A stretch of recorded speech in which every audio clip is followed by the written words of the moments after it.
Mntanomhle, ndinayo lento yobona ubungqondo ncinci kurhulumente oxhuzula imikhala. Ukuzisa intuthuko ebantwini akumelanga uba kuyingxaki nakubani na, and akumelanga uba ungagxotha abantu besizisa into wena ungaphethanga nto.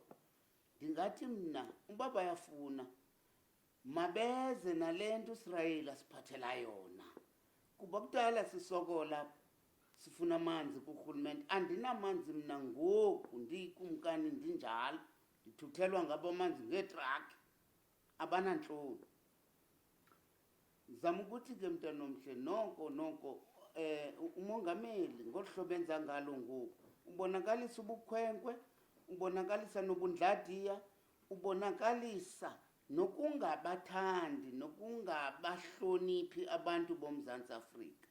Wenza izinto ezinosifaka kulaa crisis uMugabe wangena kuyo ye-sanctions. Khona ngoku uxabana namakhwenkwe amakhulu, ucinga ungubani? What are we going to do xa sifakwa kwezi nkinga ngumongameli?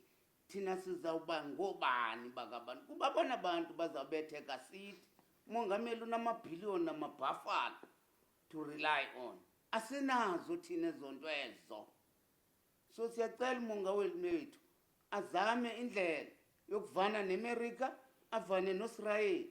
Okwesibini, mabayazi uba xa bexabana noSirayeli bathinta thina emanyeni, kuba ndikhula ndingumhedeni kodwa mhla ndatyhilelela ndayazi into ethi xabana noSirayeli unyola uThixo elidlwini.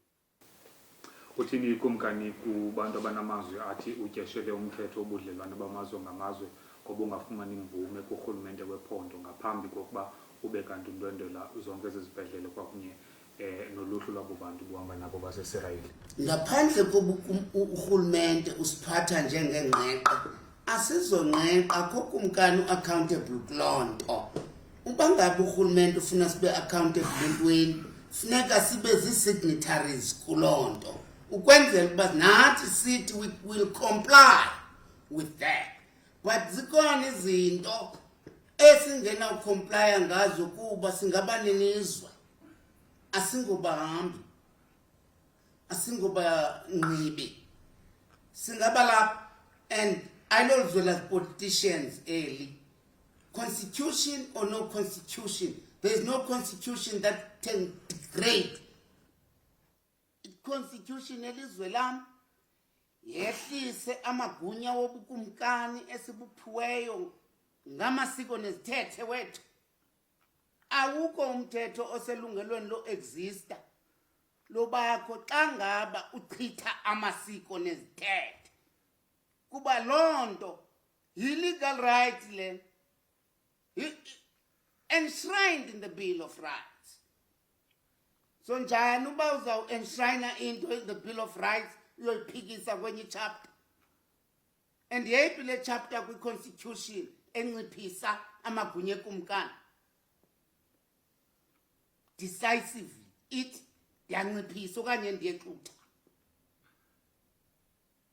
And amagunya ekumkani awa-existi ngomthetho obhaliweyo okanye oqingqiweyo, a-exista ngokwamasiko nezithethe ezibunjiweyo bubuzwe ukuvele mbo.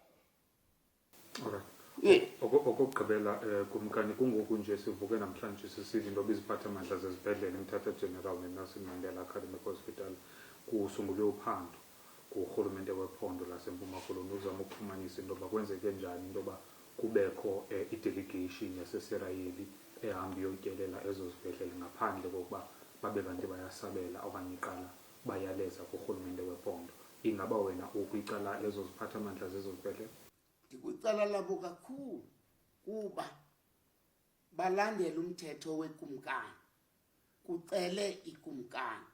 Bebengenawuze bathi hayi nanina kukumkani, ngaphandle nje kwesidenge nomgqutsuba we-ANC. Yes, nanko omnye umgqutsuba bekumele uba ndiye nasewusu, kanti ndiyakumgqutsuba ohogiswe yi-ANC, ndafika ubalekile, sovumile ngento yonke ndingakhange ndithi ndiyotyhuluba okanye ndiyatyhudisa Vice Chancellor. lukhoyo lumtsha njengoba kushandobekwa nje uyandiva mntana omhle ungathi ke ngoku similo sini esika-vice chancellor inqununu engaka ibaleke uphuhliso lokuphuhlisa abantwana uphuhliso lokulungisa isikolo sethu esibona basigcina simdaka sinyukunyuku abazi noba babhakaphi bavelaphi aba yapha and thina sifuna ulungisa obo budenge babo umuntu ubaleka nokulungiswa